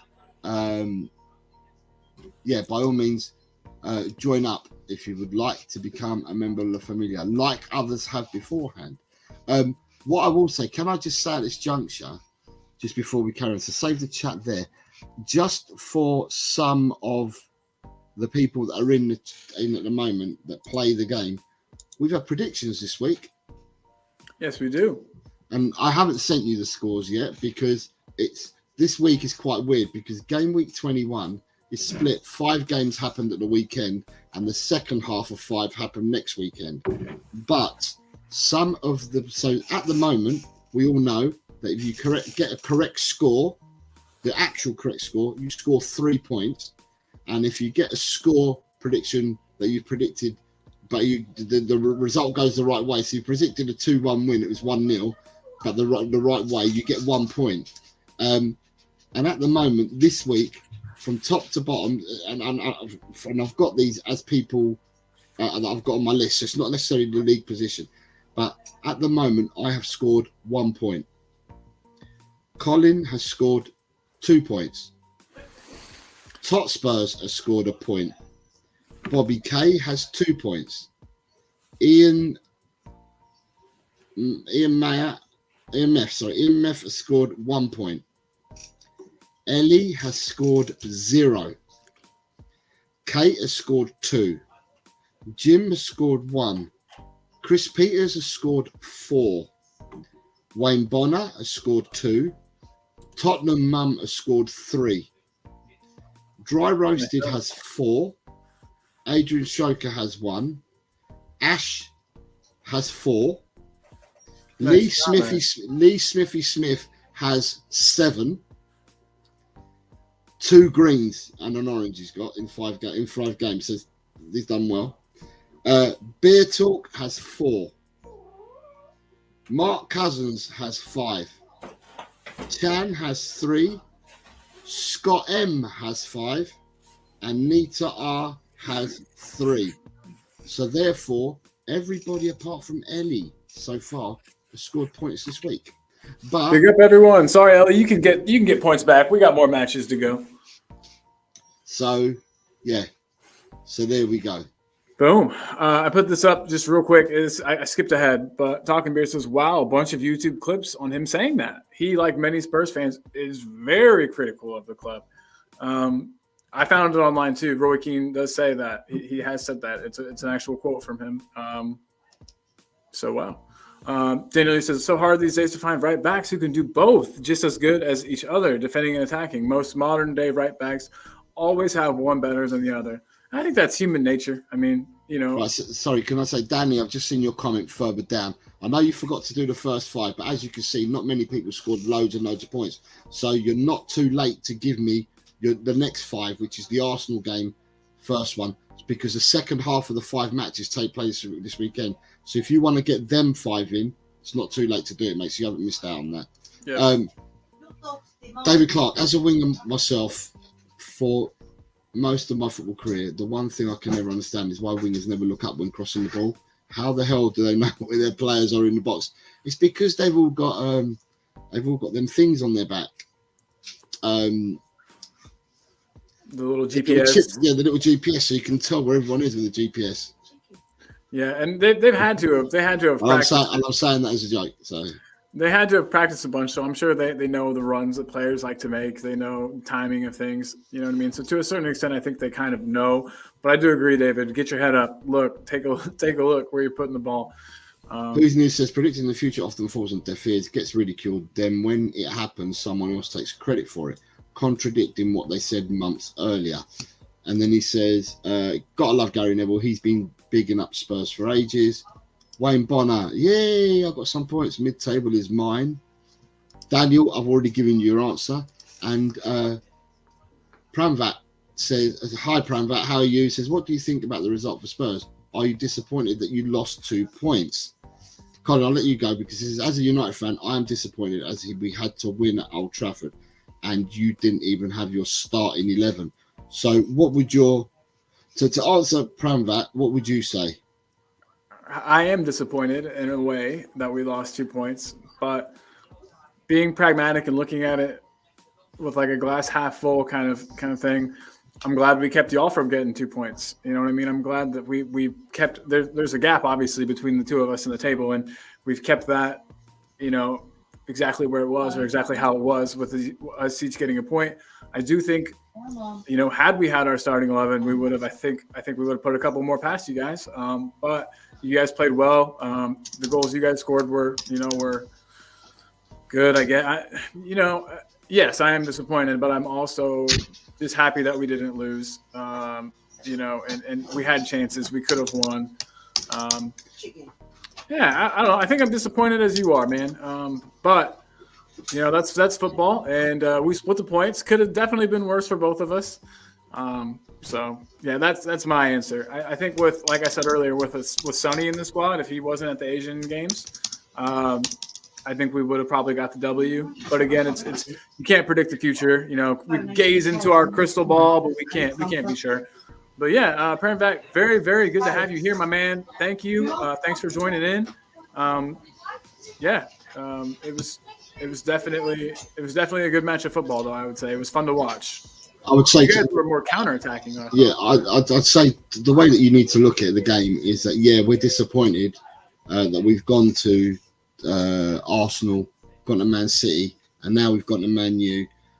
We've had to come from behind in all 3 games, but we should have walked away with something yesterday for our endeavours.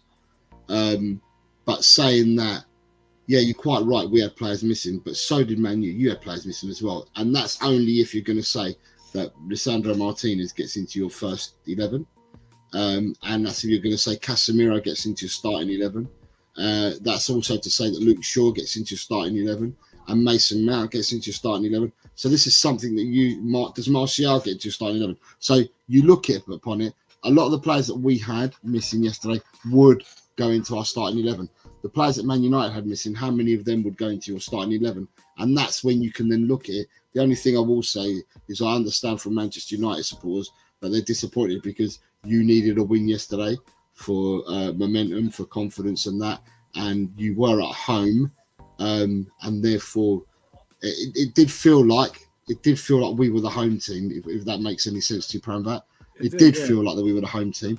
But, at the end of the day, we both got a point each, and both of us will need to move on. We go on to our next game. Manchester United will go into their next game.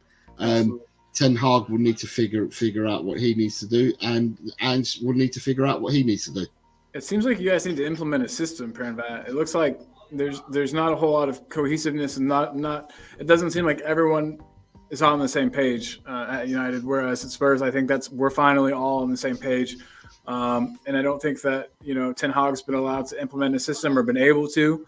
You guys were playing like a weird, like kind of counterattacking thing at home yesterday, which I thought was kind of strange, but it worked. I mean, he's got to get results at the end of the day. This man's job is on the line.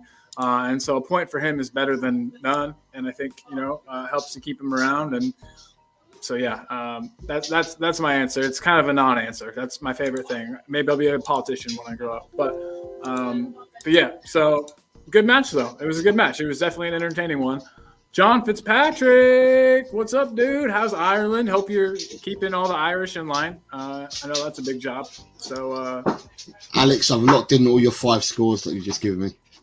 Big up, dude. Big up, Alex. Wayne, why are you giving me your scores again, Wayne? I've already had them. Yeah. Sorry, hold on. Wayne, let me have a look at Wayne. No, Wayne hasn't given me his last 5. Okay. So you carry on talking, I'll get Wayne and Daniel Ease in. Perfect. Yep. So David Clark saying it's like Hill. He tries to trick an opponent and beat them, but he never takes his eyes off the ball. Your brain should tell you where the ball is. If he looked up, he would be far improved. Yeah, big up, man. You're probably 100% right. You telegraph things with your eyes. That's how defenders should be. If a defender washes your eyes, they can. I would much rather. Yeah, I agree. And he's probably telegraphing all of his moves. Just pick your head up. Agreed. Matoma studied dribbling while not looking at the ball at university. Yeah, he must have. He's a pro. Pranvat, again, my guy, thank you so much for taking part and being part of this. We love having you here, man. You're always welcome. Pranvat says, Timo Werner looks like a good signing for you. United is always late to signing players and overpaying, but Spurs are very tactical. Hey, dude, we signed Ndombele for $60 million, and look at that. So, not always tactical. So just to throw out there, we're not perfect at all. We're paying some idiot $200K a week to play at Galatasaray. So Neil Shafton says you could have Burnley. It's not so bad, Man U. I don't understand that 100% because I'm kind of done. But it could have yeah. Pranvat saying your future looks safe. Unlike us, we don't have any brand of football. Good for you, but a bit concerning thing for United. That's what I was saying. Yeah, you guys seem to kind of have reverted to like a counterattacking style yesterday, and it worked. You guys definitely created some chances and opened us up. I don't know if that was just because of the way that Postecoglou plays and Ten Hag trying to counter that with trying to get in behind our high line, or if that's the way you guys are going to play going on, in the future. It's a great question. I don't know. I'd love to see, though, a definite, like a brand of football for you guys. And I didn't watch Ten Hag at his previous club, so I don't know what type of football he's used to playing, but I'm going to assume it's more of a total football than we've been seeing. Did you, Pranvat? I'll ask you. Do you think he's got much time left at United? Do you think it's kind of getting close to the end of the line for him? Let me know. And Who's News says Tate did the same course at the same time, so both can do this. It's a really weird thing to try. I can't tell if that's a real I've got your scores in, Dan. Wayne, I've got your scores in as well. Lovely. Jishnu says, I think we should bring someone on loan or stick with Højbjerg until AFCON to finish and then bring Douglas Luiz in the summer. There's nothing you can really do because the AFCON and the Age Cup don't finish till, I think, around the 12th of February. So if someone likes, I don't know what Senegal's score was at the end of the day. They were winning 1-0 after 4 minutes today.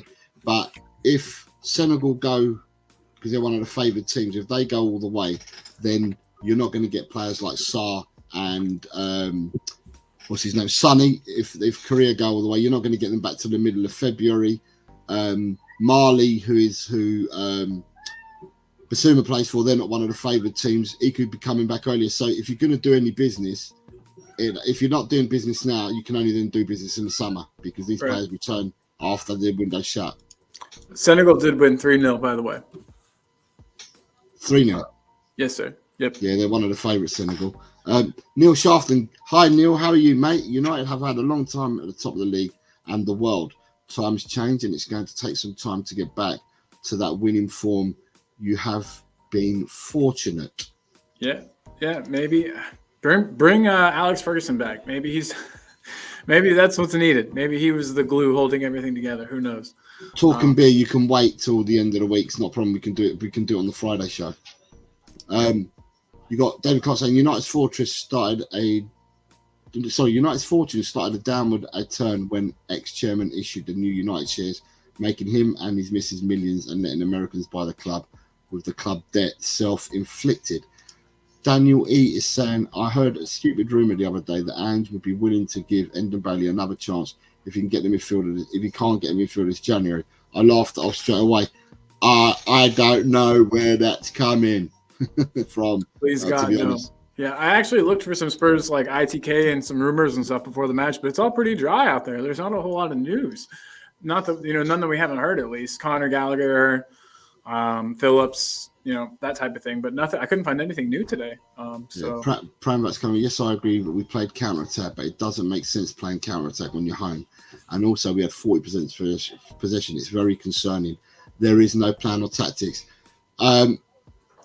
The only thing I can say to you is that I know how you feel because we felt like this for a number of years at Tottenham, and it's only with Ange that we're seeing something totally different because for the last 4 years, I believe that we were looking exactly how Man United played yesterday. That's how we've looked for the previous 4 years until this season, obviously. Spurs squad.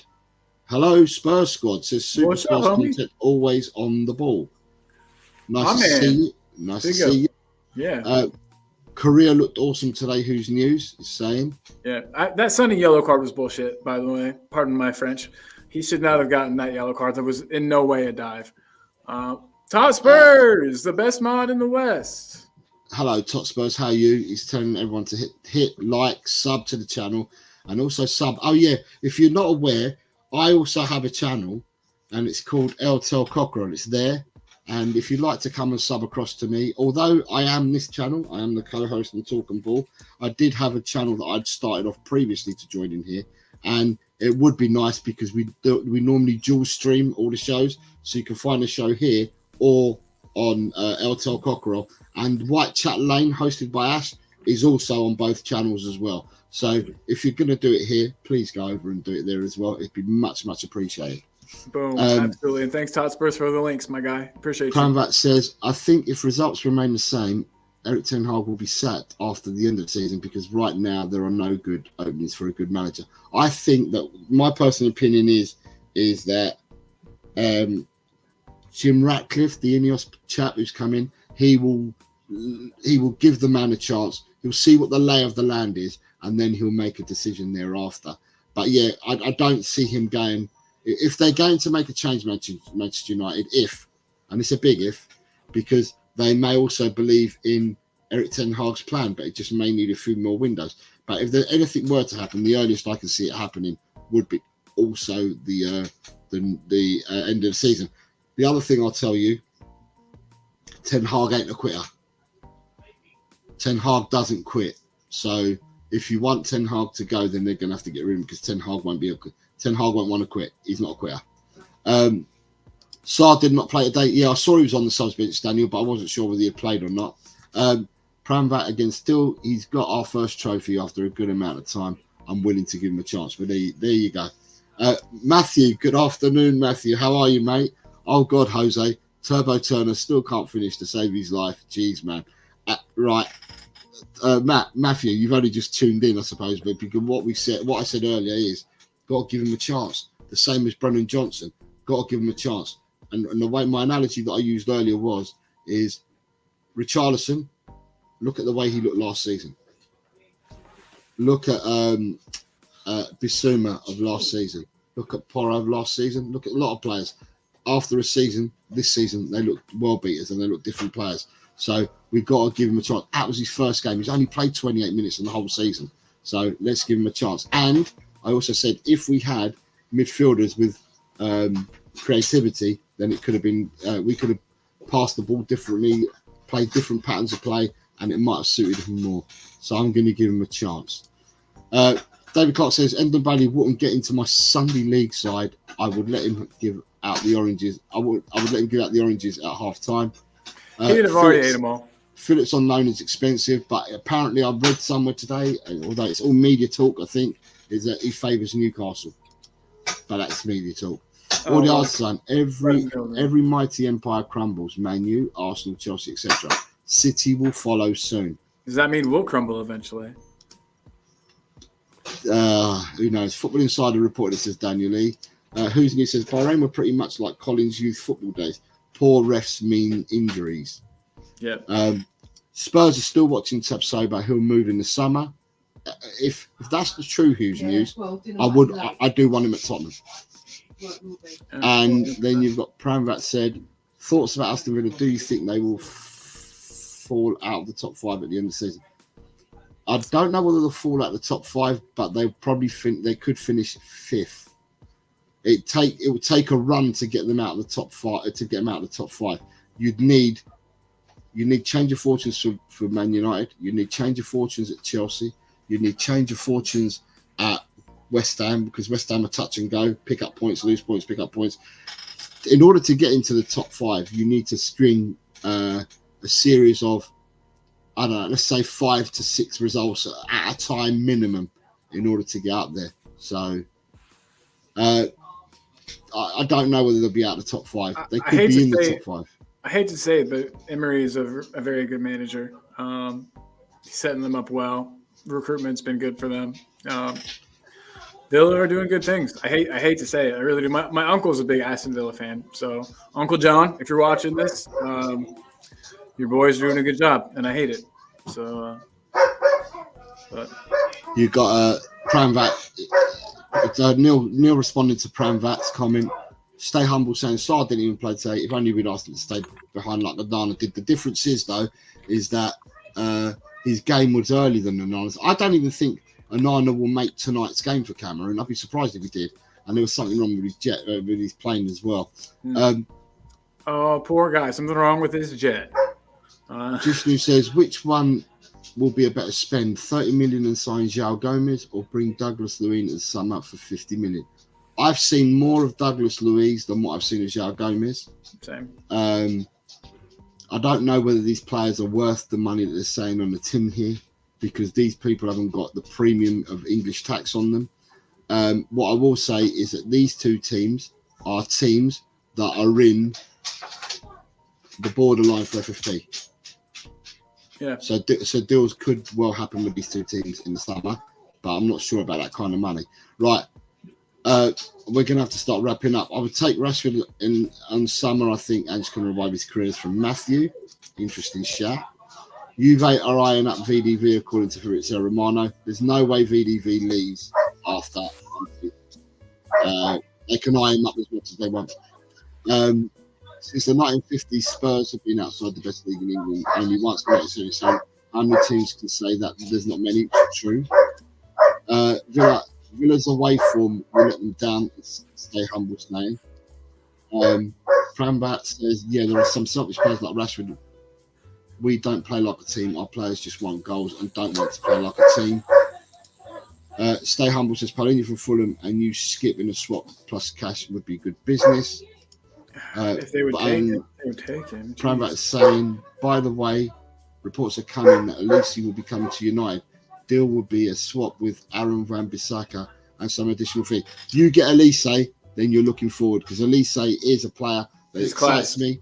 He excites me, and he's a player that has people talk about ceilings or players that can show and give much more. Elise is one of them ones that falls in there.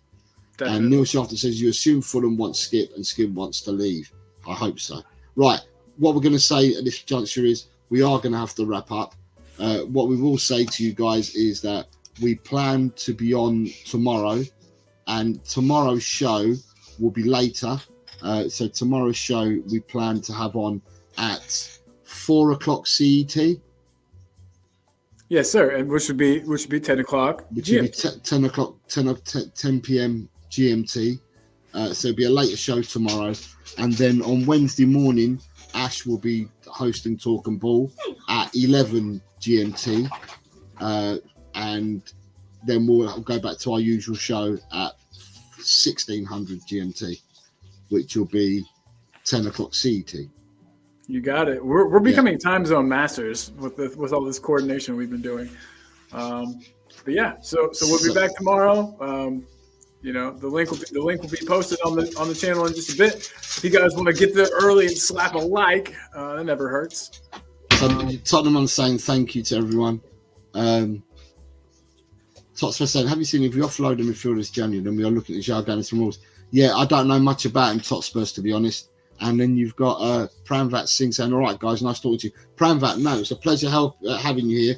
Like we said, this channel, we're open to having supporters from other teams. And as long as we're all respectful to each other, anyone can come in, and anyone from any team can come in. We will talk nicely to everyone, just respect each other's opinions. So thank you for coming. Thank you for sticking out with us. And we hope to see you again, Pramvat.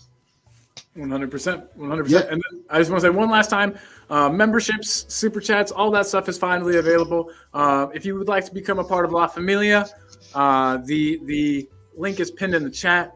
And honestly, yeah, guys, what it really does at this point is guarantee that your comments get up there. We always try to read out comments. It's getting a little harder now that the channel is growing. And so we just want to add that. We'll definitely make sure, and we'll still try to get everybody's comments up, of course, but that's the membership ensures that. And then you are, of course, part of La Familia supporting the channel, and we really appreciate that. So thank you to everyone. Thanks for everyone for watching. Who's this? I take 90 mil for VDV and go take a punt on Mbappe, LOL.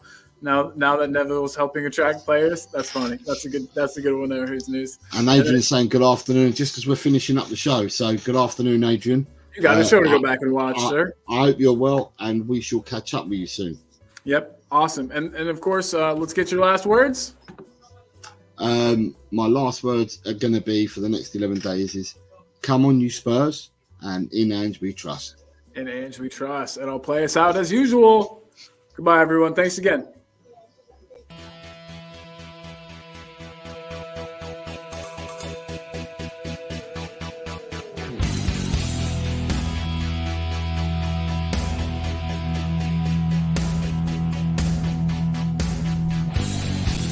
My team has got James Maddison.